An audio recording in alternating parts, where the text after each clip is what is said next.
والصلاه والسلام على رسول الله. تعادل منتخب الكويت مع منتخب مصر منطقي.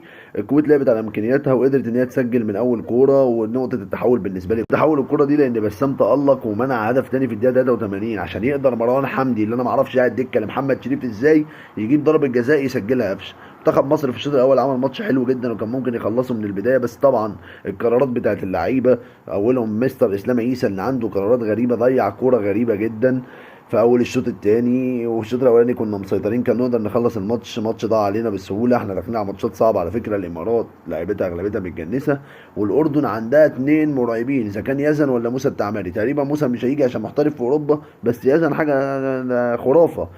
بالتوفيق لمنتخب مصر فهو قادم، بس اداء باهت. واعتقد يعني ان كابتن حلمي لازم يراجع نفسه، ومحمد شريف بعد اللي عمله وهو خارج ده ما يلعبش تاني، ما يلعبش تاني.